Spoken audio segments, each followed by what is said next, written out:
Hey, good morning, everyone. Thanks for joining our training webinar today we're going to cover the top 10 employment-related problems that you face out there. There's a lot of challenges out there in the world of managing our people and people management. I've got with me Dean Kep and Kim Matus, and Kim is gonna start us off. I will help facilitate some questions as we go. And if you have your questions, please submit them in through the Q&A section and we'll address them as we go. Kim, I'll turn it over to you. Okay, great. Thanks, Ken. Well, getting started with one of the first challenges, recruiting qualified talent. And if you've ever been in the space of a hiring manager within an organization, or maybe you're the business owner, or certainly in HR and you're responsible for filling position, you know firsthand the time commitment involved with the recruiting process.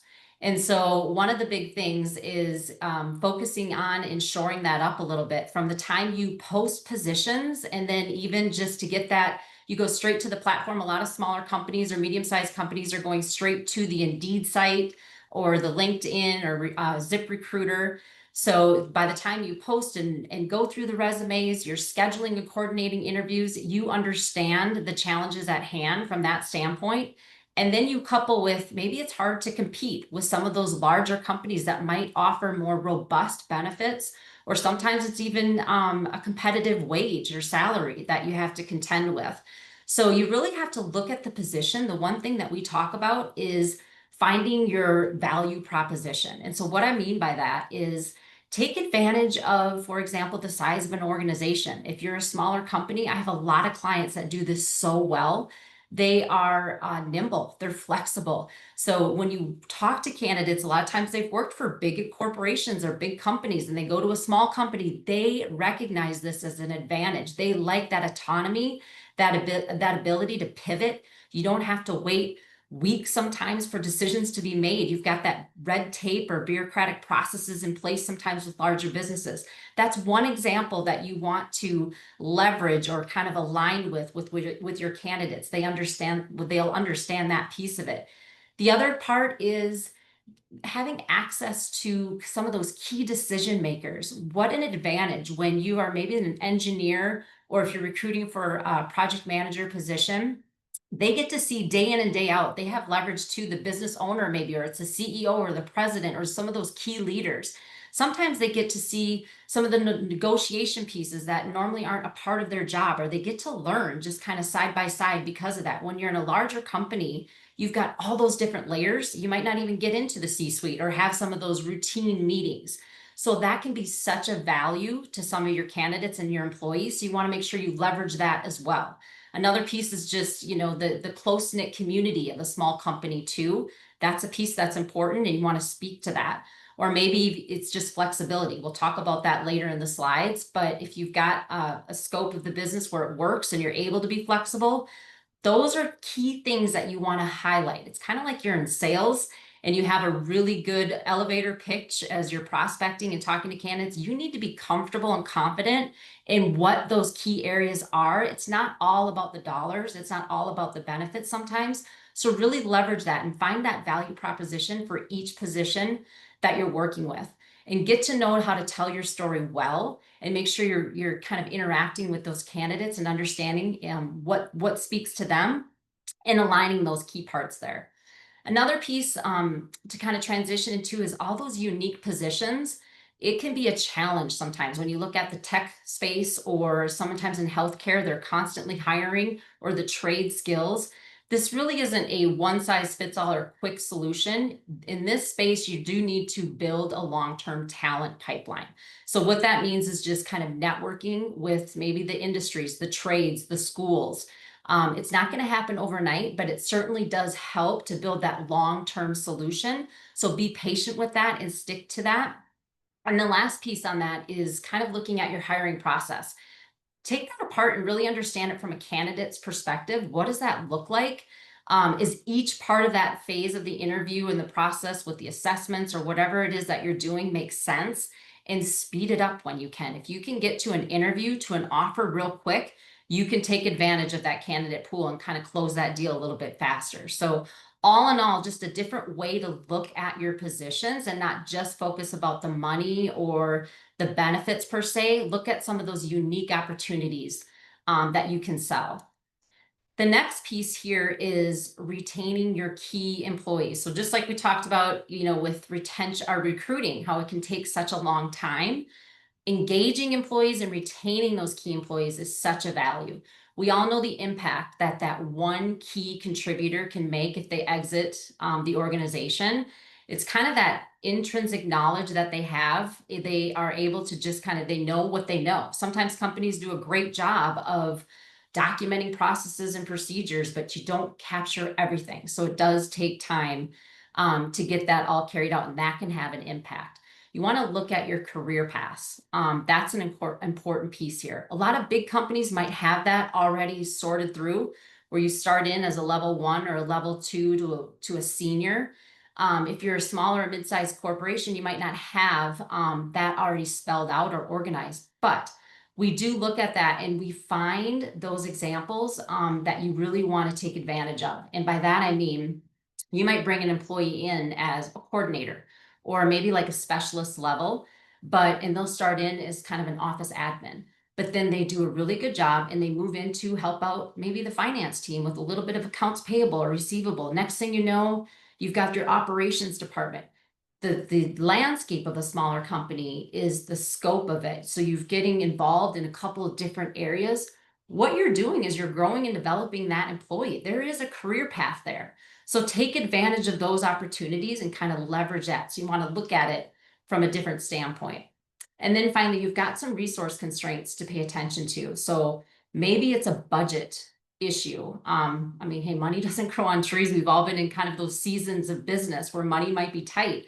So then you want to look at other opportunities and really look at the data that you're getting from your employees. So we use tools like some really good employee surveys and designing the right type of survey to get the right type of information that you need. Another tool that we might look at, we develop stay interviews. So when you comprise the right questions, you're really spending quality time with your employees, those key contributors, and really understanding what is it that speaks to them. What are some of the obstacles that they're facing? You can hopefully solve problems, keep them engaged, and keep them loyal. So all different ways of looking at it, but certainly different ways to contribute and make sure that you're, looking at getting that loyalty and that productivity to continue. And I'm going to kick it over to Dean. Got it. Dean, I'll let you share your video again. And Kim, you did such a great job. We didn't have any questions come through yet. So feel free, anyone, if you have any questions for us as you go. Is my slide not showing? Your slide is just share your video, just so we can see you. Share my video? Yes, sir. Actually, I was trying to do that and it said it was turned off. I am disabled by my host. Okay. There we go. Now you're Okay. able. Now we are able. Thank you so much. Thanks. Little bump in the road this morning, but it is fine. Perfect. All right. Thanks, Kim. Did a fabulous job. It's so much fun doing these with Kim. Anyway, I have a little bit about rising benefits and healthcare costs. Healthcare costs and benefits are not the most fun to talk about or to discuss. Some people really like that, but realistically, how much fun is benefits? They're kind of boring, overall. But as a small business, how do you control these how do you control the healthcare costs? Right. Well, small businesses, they offer a traditional or a high deductible plan, right? Where do you save the most money or where can you save the most savings, right? High deductible plans are very popular right now. They have goods and bads, right? Your employees may come back and say that deductible is way too high and it's really hard to use. Goods and bads with that, right? Well, to help with that cost, um, we can do an HSA, health savings accounts or health reimbursement arrangements can also be arranged here. Um, some benefits will include a wellness plan, wellness program to, to help promote preventative care and maybe healthy habits. They can be flexible. Some will include like you go see your doctor, you get X amount of savings. You go to a gym, you get X amount of savings. So we try to help wherever we can, just with different ideas on anything we do to help save money with the benefit side. Um, again, it's up to individual coverages and companies how they set that up and how they promote that. But it's done fairly well. Sometimes it takes a lot of chatting with different providers to make sure we're getting the right fit for the right company, the right coverages for our employees. And that falls into what was said previously of help with retention and the fun things with that. So, yeah, healthcare, health costs, it's always going up. This year was a shocker for a lot of companies with the amount that it actually went up. And in the near future, we actually expect to see that continuing at that same trend, which, is somewhat eye-opening. So we have to make sure with the right provider, the right care, the right size of employment. With that same on the same note, we have a lot of questions going into the Affordable Care Act, or ACA, as we all like to call it, right? Um, how do you stay compliant with that? Small companies, if you hit 50 plus, you are mandated to do to file for that, right? Um, we have a fabulous team, probably the best team I've ever seen that handles anything with ACA compliance. Well, our compliance, when you have 50 people, right? You have to have a minimum value healthcare, offer affordable insurance, and to the employee and their dependents, right? And this will all fulfill the IRS's reporting requirements. Again, we have a team that will help you verify your ACA requirements. If you happen to be an ALE, how do you cover for an ALE? So yeah, I mean, a lot of things, and I'm running over this. This is the most frustrating piece of actually what I do. And my team can sit back and do this. ACA is something we have compliance with. ACA season's coming up. We have like I said, a fabulous team to do this. They can verify your paperwork, do filings, and all that providers with you. And I'm going to turn the next slide to Kim. Great. Thanks, Dean. So as he kind of mentioned with compliance, you also look into some employment laws. And I will tell you, I rarely in my experience working with all different industries, different clients get a business owner or a president or a lot of leaders that get really excited about employment law and compliance. It's one of those things that we just learned to do. We've got some tools, we work behind the scenes, but when you think about it, it is all encompassing. I mean, just juggling from the federal level, like at FMLA that moves into Americans with Disabilities Act with ADA, you've got wage and hour, and we haven't even talked about, the state levels and all the different state activities with different laws. There is a lot to handle and a lot to keep track of.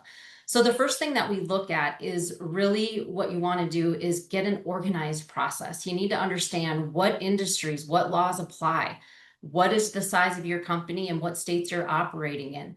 Once you have that kind of format or that foundation, you're going to be able to build your policies and your practices around that to support it. And then the next piece is certainly training those that are going to own some of those pieces, and understanding this is the reason why we do that. This is how we do it. This is the practice and how we get involved. Generally speaking, I feel like from a fractional HR standpoint, this is the one area that we get to dive into, and we get pretty comfortable with it because we're around that information day in and day out. So building those practices and building those policies is a key piece to kind of staying proactive and staying organized. And then moving into some documentation needs. There's nothing more frustrated where you see the leaders doing the work, they're meeting with their employees, they're having engaged conversation, they're coaching and developing, they're maybe tackling a problem. And that problem might kind of move into a more stern conversation, or they kind of develop a framework of what the expectation is. They get that taken care of. And then everything kind of moves on from there until it doesn't. And maybe that problem kind of rears its ugly head again. And then all of a sudden you have more eyes on it. And maybe someone higher up or somewhere in the organization is like, we need to make a change. And then you look back and you don't have any of that work that you took or spent documented. And that can pose a big problem. So just from a documentation standpoint, understanding what needs to be documented, where do you document, how do you document, really getting a firm understanding of those types of pieces. But there's a lot that goes into, from a compliance standpoint, what that looks like. So keeping that all together and keeping that organized and staying on top of those ever-changing laws. We got a number of different tools that we look at, like if it's or an audit tool, because sometimes you don't know what you don't know. And then just a lot of the different other tools and resources that we use so we can stay efficient and we can help build and kind of supplement what's already working or what's not working. So just in general, compliance can be one of those pieces that you look into and you want to make some stern changes or quick changes on that.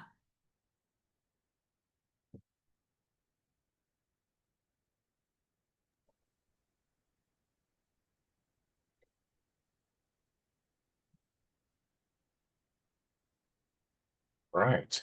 Well, let's talk a little about um, payroll and wage pressures, right? This is something that will affect all companies, whether you're small or large.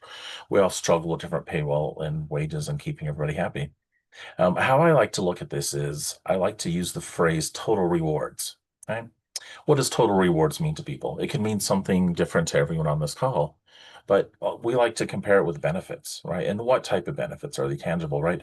If we can't make the minimum dollar wage people are looking at, let's give them this overall picture of, hey, this is what's inside your wage bubble, right? Does it include benefits?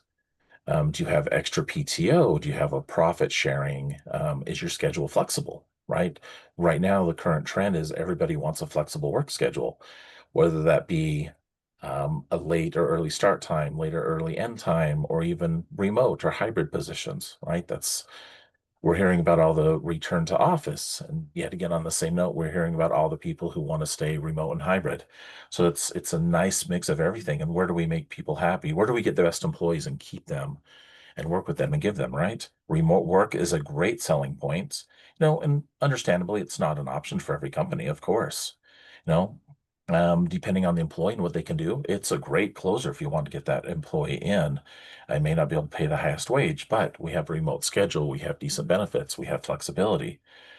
Um, you know, and other factors that help with bringing in new faces, are lots of opportunities, right? Do you have are you transparent in what you do?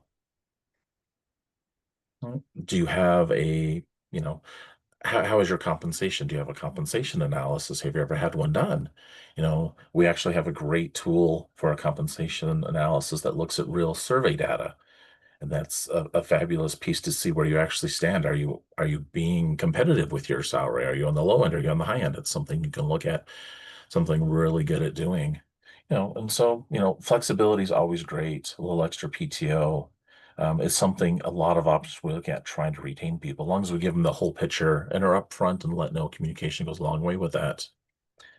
On the same note, pay transparency, right? You see that in a lot of articles right now, and it's happening to a lot of places. Well, do you know, do you know what your state requires to pay? We all know what the federal rate is, right? That hasn't changed in how many years, but each state, it seems to be changing all the time. So did you know 14 states and the District of Columbia, require pay transparency, right? We all know California and Colorado, Oregon, Washington, that type of thing. But did you know Hawaii and Delaware on that list, right? That's something we can definitely help with, or things you should know if you're in different states and make sure we're keeping track of what is required. And even finer detail that some counties have a different pay than the state. Then it can drill down to even cities have different pay requirements in the states. And how do you keep track of all that? That's just a pain in everyone's side. And, we try, well, we do our best. We actually have a really good team and we keep track of everything like that. Um, but yeah, for just a small employer, you may have one salesperson in every different state. And, realistically, it's just a pain to keep track of all the information. And so we'll take care of that. Um, yeah, let's move to the next one, Kim. Yeah. So employer relations. You Hmm. probably can't, no matter what your organization is, escape the occasional employee complaint or the concern brought forward by employees. So we all know some of the different components that can be involved with that. And when you look at a small organization or a medium-sized company, one of the things that you may grapple with is just having that limited HR experience. Can be a challenge sometimes to step in and not being familiar with what red flags to look for, and really being efficient in resolving some of those issues. The other piece is there's the lack of formal HR processes that can really escalate concerns or some issues. It's pretty common where managers may be that first line of to take on a concern or a complaint, and that's pretty standard. But really what it can do is it can take away from their day-to-day focuses too, or the business owners have to get involved sometimes. And so now you're not focused on that product launch. You're getting in and diving into some different employee concerns and talking to different people to really understand or do a thorough job with that. So there's a lot of moving parts, and really it comes down to being efficient and obviously just making sure people are feeling understood and you can get that resolution on early on, rather than getting that to escalate or be a bigger problem or a bigger concern. So what you want to focus on is looking at your culture, looking at your environment, staying focused on encouraging that open feedback. It makes such a big difference when employees feel like they feel comfortable discussing concerns or discussing a problems, and they feel comfortable doing that early on. That can make a huge difference. You create that environment with your leaders, you create that culture within your teams, within your organization, but just making sure that employees can come early on with an issue, that can go a long way. Being consistent, but yet flexible. I wish that, the same issue, the exact same scenario, the exact same circumstances, would reappear and you just apply the same formula. It doesn't always work that way. So you want to be consistent, but you do need to be flexible in some areas. And then focusing on respect and fairness. I will tell you from my experience, this can go such a long way. When employees feel understood, when they feel heard, when you have that respect, then that can actually make a difference. One of the biggest red flags is the more upset the employee is, and let's say they're walking away and they don't feel that's been resolved, or they leave the organization and they're really upset. That's usually when the radars go up, like, ooh, that's something that you want to avoid. So it's really coming down to that culture and some of those conversations that you have and that open respect, and having that day in and day out with your employees so that they understand that. And then document. We just talked about it in the compliance section too, and it certainly relates from an employee relations standpoint. Making sure that you document what the business did, some of the facts that were involved, and what was taken care of, how that was addressed. Those are kind of important elements. And acting promptly. You don't want to sit on things. I know sometimes it goes away, actually, when it might kind of lay a little low for a little bit until it doesn't, and then it just can exasperate or go from 0 to 60 when you don't take the time to kind of really sit through and work through some of those issues. So the employees relations components, not only from a compliance standpoint, but just from a morale standpoint and making sure that people aren't distracted, worrying about the wrong things. This is a big element for employers. So having those processes in place, having those dedicated resources available with the experience to maybe jump in and handle that efficiently is going to make all the difference. So moving on to our next component here, that's HR infrastructure gaps. Dean. All right. And this is a great topic, something that's we use a lot. When you look at your infrastructure gaps, what gaps are holding your business back, right? Do you have policies that are like a condiment in the back of your fridge, right? You go and you grab it when needed and you put it back. You have no idea how old it is, what it's been, what it's doing. You just use it when needed, right? When was the last time you looked at your policies? When was the last time, you looked at any of the tools that you're using, from what you're using to do payroll to what you're using to track productivity, right? Is it just a simple loss of process? Do we not have a process to complete our goals from A, B to C? And do we have a lack of knowledge possibly? Have been doing the same thing and we're used to redundant procedures and people are just coming in being comfortable in what they do. Have we had lost an employee who's been there for 10 years and all that knowledge left? We didn't have that written down anywhere. We didn't have any SOPs or anything to go back to get that knowledge to just to do our jobs. I mean, these are things that we look at, and okay, I always like to ask the question, when was the last time you looked at your policies? Are your policies and procedures, when was the last time they updated? Now, is it still that jar of mayo that's been in there for 2 years, or is it something brand new that we're ready to crack and use fresh? We don't know. When you're looking with HR issues, right? Are you relying on your finance person to do all that, or do you have your person on the front desk who's handling any HR issues that may come up? I see that so often, if not daily, on a weekly basis, that well, we just let our front desk person handle any HR issues that come up, and when things get well, maybe things get a little rough, then they'll give us a call and say, "Oh, we need this and this and this." That's something we could have taken care of from the beginning, or they could have had with a little knowledge or procedures. We could have had that taken care of for them. Okay. So what we see a lot is gaps in technology, right? Where we see outdated or missing software. We're doing manual processes where everything could be automated. We see a lot of policy gaps, which missing or even unclear policies, or policies never even been written. Sometimes we see where policies haven't happened because then we had an issue where we need to create a policy to handle that. And, things like that happen. See process gaps, right? No defined systems, for onboarding, recruiting, performance reviews, and that can go into a whole, a production facility if you want to run that gambit at that. What about compliance issues? We've talked, we'll talk about compliance and are you missing documents or practices, that could put you at risk. Have you planned like a workforce planning session, right? Have you prepared for unexpected changes or worst case scenarios? We hopefully not have a worst case scenario, but it's nice to have a plan just in case, right? Have you looked at any succession planning? What happens if someone leaves? Where's that gap in information and education if someone leaves for the future? Have you made plans for turnover? So those are the big things we're seeing in infrastructure gaps. Um, I just want to touch a little bit on that. This coincides. This is with training and development. All right. I love these topics for this as well. So we're looking at the different gaps, but then with our training,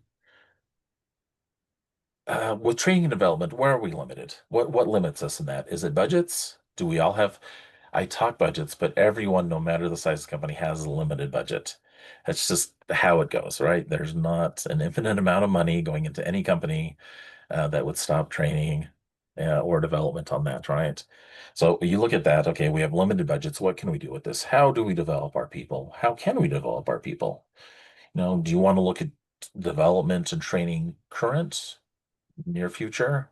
How do you want to set this up? And we need to set up goals and stopgaps where we can actually see where our employees are and how they're being trained and what we have ready for them, right? And with the training, do you have an idea of what skills you want your employees to be trained at, right? What skills are needed for for this company to be successful? And that can go anywhere, right? What skills will support your business? Do they need skills? Do we all need skills in communication and leadership, customer service? In the tech industry, do we need technical skills to be successful nowadays? So these are all questions I like to throw out and say, okay, where do we need our training? Where do we need to focus? Where do we focus our training now? And where do we focus our training in the near future? We have to make goals and set this up so we can be successful. All right. If you have training, is your training in-house or is it from a third party? Right. And is your in-house training, is it current relevant? Is it even relevant? Or how about being effective? Right. We can all sit through a training and do retain any of it. And then how do you find who has retained this? Are you taking physical tests? Are you showing people how to do these items? There's all these little questions that fall out there. And you can train everything, but if you don't have a positive outcome, do we know where they were trained, right? On the same note is training. Do you have a mentor, right? Do you have a mentoring program inside your training? Mhm. Do you have a learning culture where you have a mentor, you give a new employee to a mentor, or and go that route, right? And is it effective? Is it trackable? Mhm. Mm.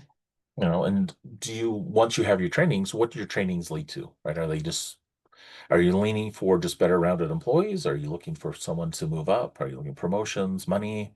What is the reason for training, right? Let's have a cause and effect on why we're doing it and an end goal in this thing, right? Training's easy to talk about. I just spouted out the whole things about training and goods and bads, but it's easy to talk about. But when do you actually find time to do it, right? Do you some people think training is just a waste of time. We don't need training on this and that. Well, some industries you have to have training, right? You have to run through safety training. You have to do this type of training and, on the job training that works best. How do you decide what's going to work best for you, right? Um, and you want, with your on-job training, do you want it to be in the classroom? Do you want it to be on the floor? How do you want your trainings to go? My training, I have a great example. I have a client where I go to them once a month and I sit there for 1 hour every morning and talk to their managers, and we do manager training. We have managers from entry level to who've seasoned for 25 years. Bring relevant topics and make sure they're trained on the most current variations of manager training, right? We make sure it's modern, it's precise, it's effective for what the company needs, right? We're keeping them accountable for their employees, for every bit. They're tracking. Was the last one we were tracking KPIs and building KPIs and making sure their systems are modern, up to date, and SOPs are current. So just things like that. And it's a great process. It brings everybody together, makes everybody think about what we're doing. Everyone gets on the same page. It's a great team building piece. It's fabulous. And we do that from entry level all the way up to the C-suite. There's many times we've sat with the people who are running the company and say, okay, this is what we need to do. This is how we need to do things. And so we're involved with every level of that. We make sure our employees are covered, the managers are covered, the company's covered in the needs that they need, they have.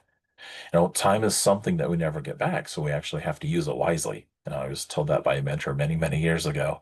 And if we train correctly, that's time well spent, and they can use that resource as a positive throughout the entire company.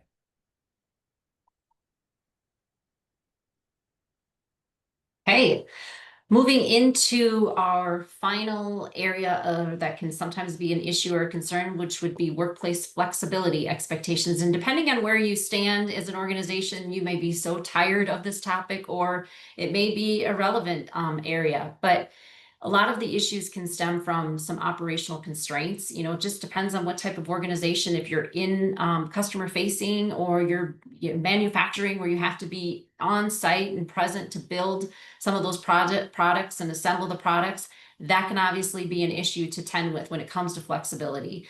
There's those perceived inequities. So it might even just be a situation where you have some departments where they could work in on site, or they can work remote. Maybe it's finance, or some engineering type positions. And then you have the other department or half of the company that's has to be on site. So you have to balance some of those perceived inequities that can take control, or that can be harmful if not looked at objectively.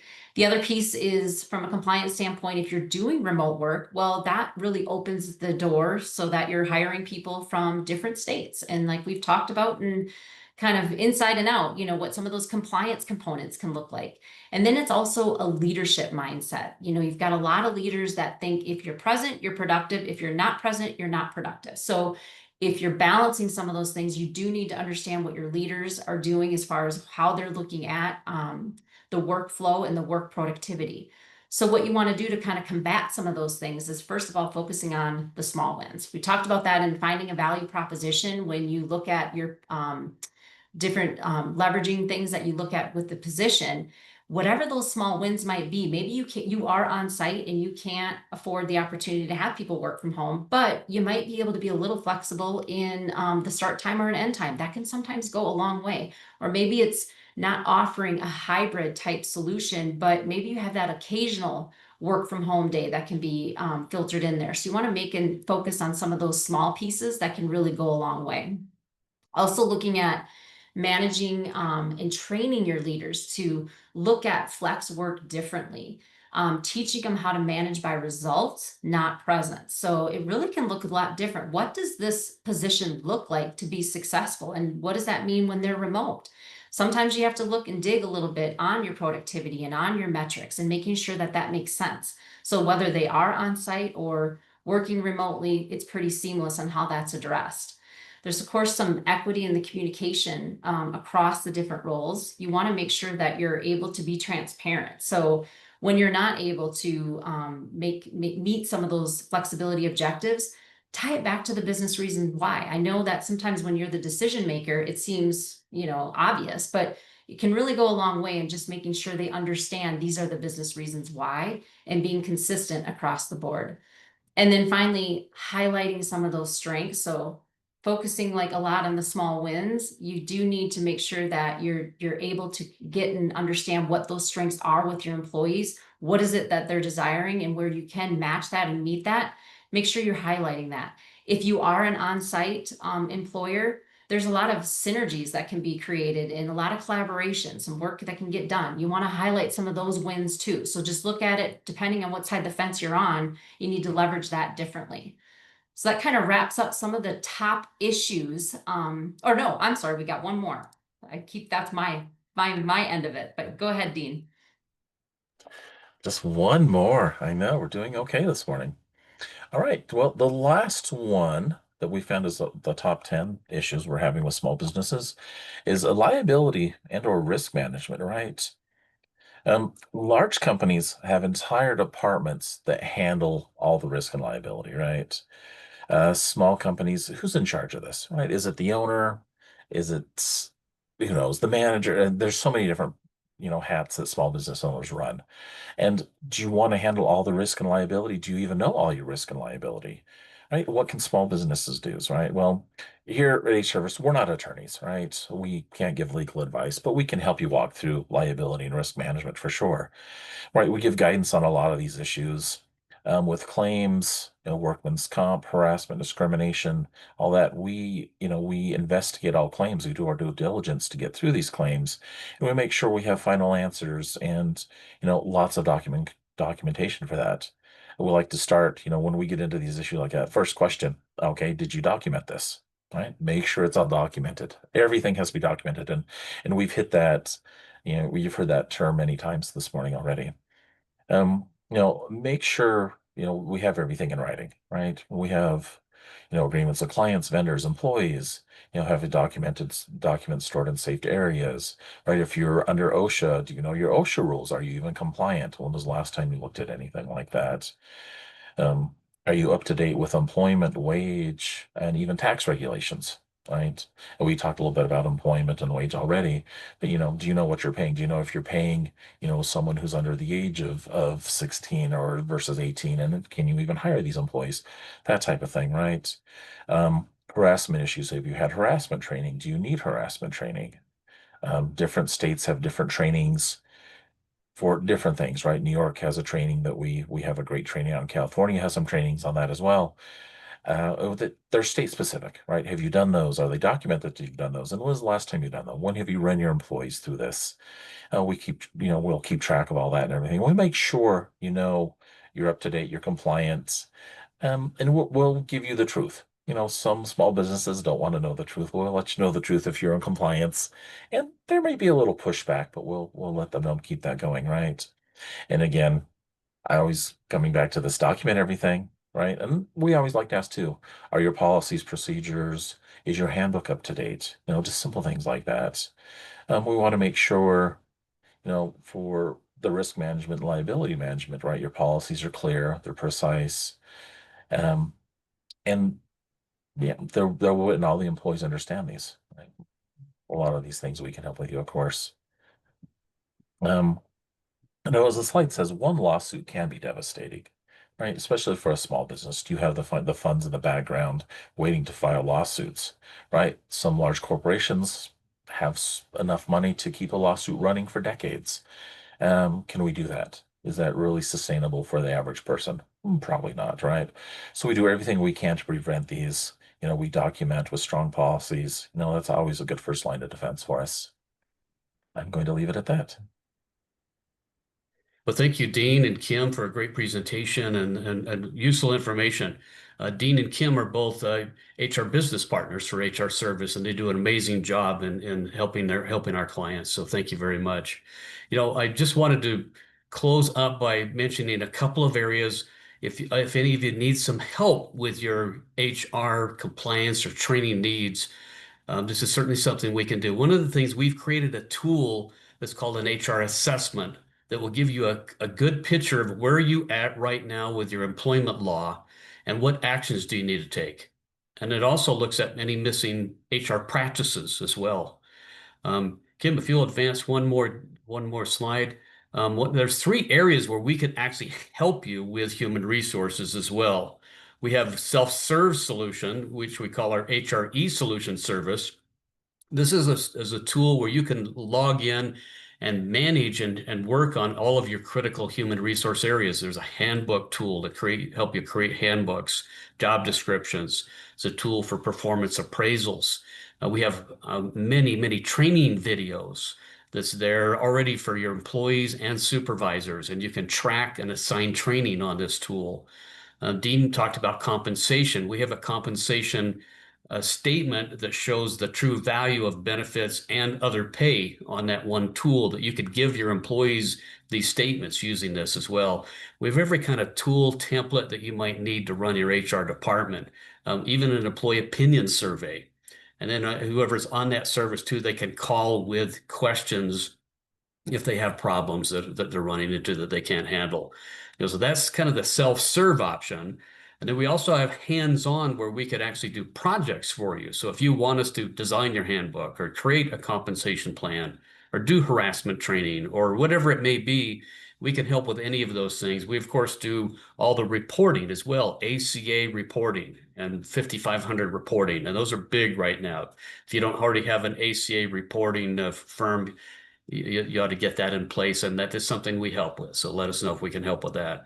The other thing I would mention is our fractional HR. And this is a relationship that we have with many organizations throughout the country where we can act as part of your HR team, helping with whatever your highest HR priority is at any point in time. Or we may help create some of the infrastructure items. Maybe you need an onboarding process or a comp plan, or you need help with your employee relations or training or whatever it may be, compliance. We help with any of those kinds of things on a recurring basis. So you can pick your targeted hours, and then we just assist and help you with whatever your key needs are under this relationship.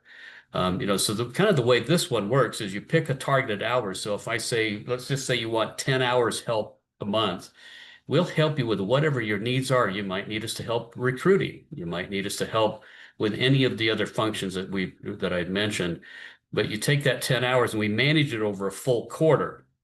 So this allows the flexibility for your time to go up or down depending on your needs for a given quarter.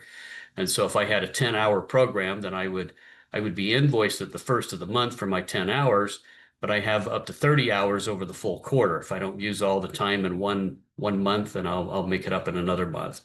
But it works really well to help those who need more hands-on help in running and doing their HR, whether you have an existing team or if you don't have an HR manager, whatever the role you want us to play, we can step in and do that under that fractional HR program.